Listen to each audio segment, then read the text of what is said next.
Le millionnaire arrive au parc avec sa fille, en lui achetant un animal en peluche. Elle n'a jamais parlé depuis sa naissance, pas un seul mot. J'ai dépensé des millions chez les médecins et j'ai perdu tout espoir. Alors qu'il tente de lui sourire, il achète un hot-dog.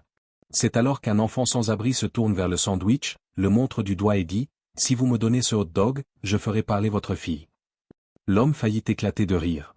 C'était quelque chose de cruel et d'impossible. Mais quelque chose dans le regard de l'enfant fit battre son cœur. Sans rien à perdre, il laissa le garçon essayer, et ce qui se passa quelques secondes après n'eut aucune explication. Avant l'histoire, abonnez-vous à notre chaîne. Nous donnons vie aux souvenirs et aux voix qui n'ont jamais eu d'espace, mais qui portent la sagesse de toute une vie. Restez jusqu'à la fin et je vous raconterai cette histoire depuis le début. Alexandre Dubois n'était pas un homme ordinaire. C'était un milliardaire de ceux qui apparaissent en couverture des magazines, qui possède un manoir avec vue sur la Seine et un compte bancaire avec tant de zéros qu'on en perd le compte.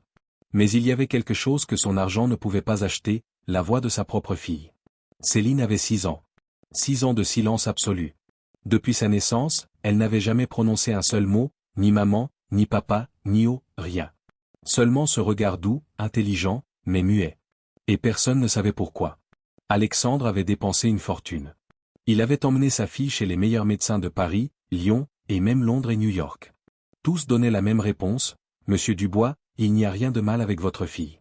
Elle ne parle simplement pas. » C'est ce qui le détruisait de l'intérieur, car Alexandre était un homme de solution. Il avait bâti un empire en résolvant des problèmes, mais ce problème-là le rongeait chaque nuit quand il voyait Céline et qu'elle le regardait avec ses grands yeux, cherchant des choses qu'il ne pouvait jamais lui donner. La mère de Céline, Sophie, était décédée peu après l'accouchement. Des complications que même le meilleur hôpital n'avait pu éviter. Alexandre était seul, riche, puissant et complètement perdu. Il se jetait dans le travail comme on se jette d'une falaise, en espérant que la chute se termine bientôt. Réunion, contrat, négociation, n'importe quoi pour ne pas regarder sa fille et ressentir cette douleur suffocante de ne pas pouvoir l'aider.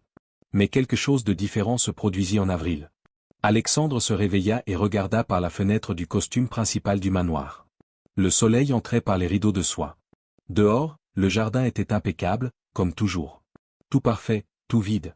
Il descendit et trouva Céline prenant son petit déjeuner avec la nounou. La petite mangeait des céréales en silence, balançant ses jambes sur la chaise haute. Quand elle vit son père, elle sourit, et ce sourire lui brisa le cœur. « Aujourd'hui, nous allons sortir, » dit-il sans réfléchir. La petite le regarda surprise. Alexandre ne sortait jamais avec sa fille, il n'avait jamais le temps, jamais la patience, mais ce jour-là, il ne sait pas, quelque chose en lui cria, « Tu es en train de perdre sa vie et la tienne aussi. » Il attrapa les clés de la voiture, ignora le chauffeur pour la première fois depuis des années et ils partirent au parc des Tuileries, en plein centre de Paris. Un endroit charmant, plein de familles, d'enfants qui couraient, de canards dans le bassin, de musiciens de rue qui jouaient de la guitare. Céline était ravie. Elle montrait tout du doigt avec des yeux brillants. Alexandre acheta du pop-corn, de la glace, et même un ballon en forme de cheval, n'importe quoi pour la voir sourire. Puis il eut faim. Il s'arrêta à un stand de hot-dog, de ces stands de rue simple, avec de la saucisse, de la moutarde et du ketchup. Il paya et prit le sandwich fumant entre ses mains. C'est là que tout changea. « Monsieur. » Alexandre se retourna. Devant lui se tenait un enfant. Il devait avoir 9 ans tout au plus. Vêtements sales, cheveux ébouriffés, maigre. Il regardait le hot-dog avec cette faim qui fait mal à l'âme. Alexandre soupira. Il allait donner de l'argent au garçon et lui dire de partir. Mais avant qu'il puisse décider quoi que ce soit, l'enfant montra le hot-dog du doigt et dit « Si vous me donnez ce hot-dog, je ferai parler votre fille. » Silence. Alexandre cligna des yeux une fois, 2 fois. Il regarda l'enfant, regarda Céline, regarda à nouveau l'enfant et éclata de rire. Un rire sec, amer. « Tu es fou, gamin. Va-t'en d'ici. » Mais Céline fit quelque chose qu'elle n'avait jamais fait auparavant. Elle lâcha la main de son père, fit 2 pas vers l'enfant et le regarda avec émerveillement, comme si elle reconnaissait quelqu'un. Le garçon sourit. Un sourire fatigué, mais sincère. « Je sais que je ne mens pas. » Alexandre sentit un frisson. Ce n'était pas de la peur. C'était, il ne savait pas quoi. Quelque chose d'étrange, quelque chose que lui, homme de science et de tableur Excel, ne parvenait pas à nommer. Il regarda le hot-dog, regarda l'enfant affamé, regarda sa fille qui restait là à attendre, et alors il fit quelque chose de complètement irrationnel. Il acheta un autre hot-dog, en donna un au garçon et dit d'une voix tremblante, « Essaie. » Le garçon mordit dans le pain comme quelqu'un qui n'avait pas mangé depuis des jours. Il mâcha lentement, savourant chaque bouchée. Ensuite, Il tendit le deuxième hot dog, celui d'Alexandre, à Céline. Tiens, petite, c'est pour toi. Céline prit le pain à deux mains, regarda l'enfant, regarda son père et ouvrit la bouche. Papa. Le monde s'arrêta. Alexandre pensa que ses oreilles le trompaient. Il tomba à genoux, là, au milieu du parc, devant tout le monde. Les larmes coulèrent sur son visage sans contrôle, sans retenue. Céline, tu as parlé. La petite sourit et répéta, maintenant plus clairement, Papa, regarde, hot dog. Il l'enveloppa dans ses bras si fort qu'il avait peur de la briser. Il pleurait. Il pleurait comme il n'avait jamais pleuré, pas même quand Sophie était décédée, parce que c'était impossible. C'était un miracle. Quand il finit par se relever, il chercha l'enfant du regard. Il avait disparu. Où est-il passé? Demanda Alexandre en tournant dans toutes les directions. Le garçon, quelqu'un l'a vu? Personne ne le regardait avec étonnement.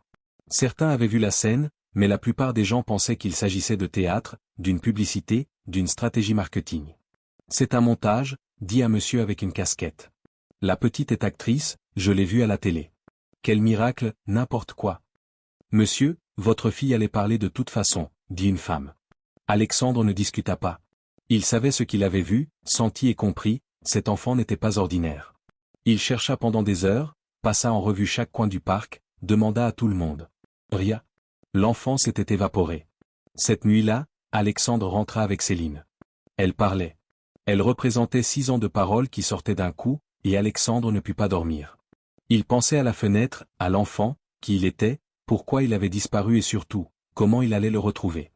Le jour suivant, Alexandre retourna au parc. Et le lendemain. Et le lendemain.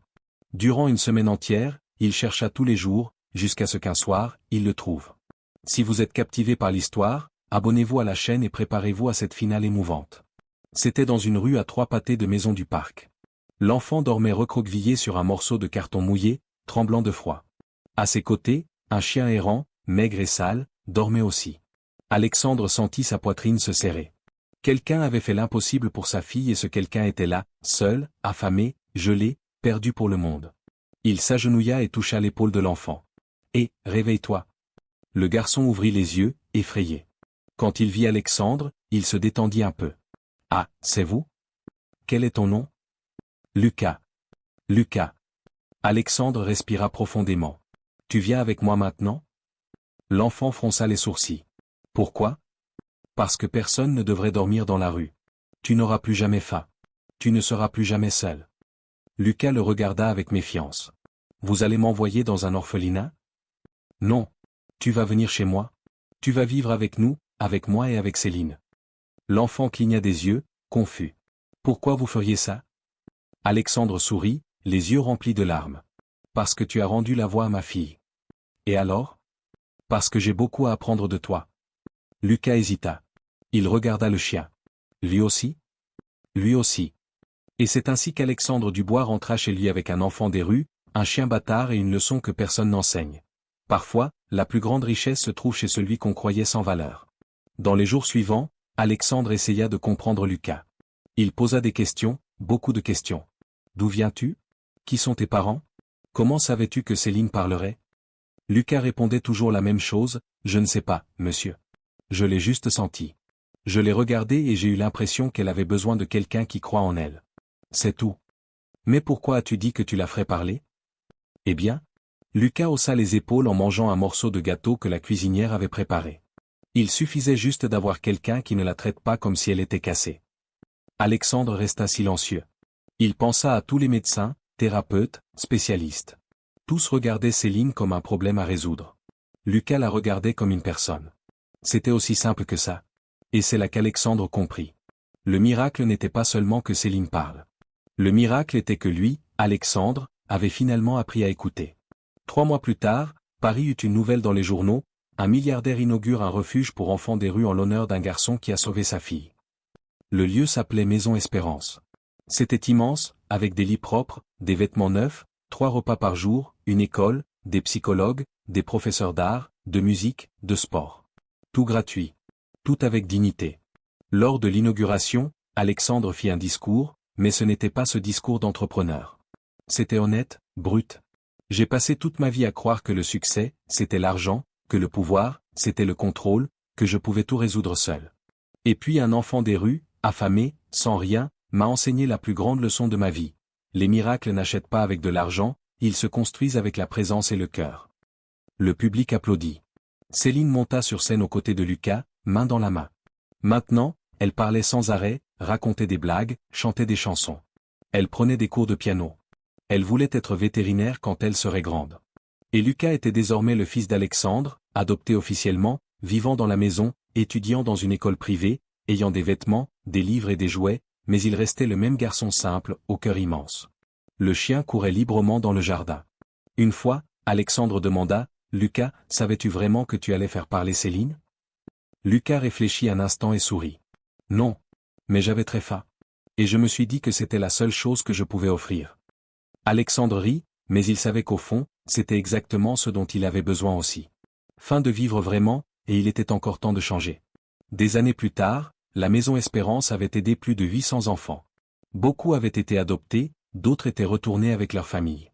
Certains étaient maintenant étudiants, construisant leur avenir. Alexandre passait du temps avec Céline et Lucas.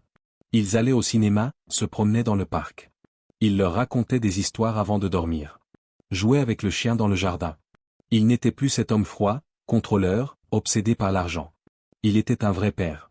Et chaque fois que quelqu'un lui demandait pourquoi il avait tant changé, il répondait avec la phrase de Lucas, « J'avais juste faim d'être meilleur. » Parce qu'en fin de compte, c'est ce qui nous sauve tous.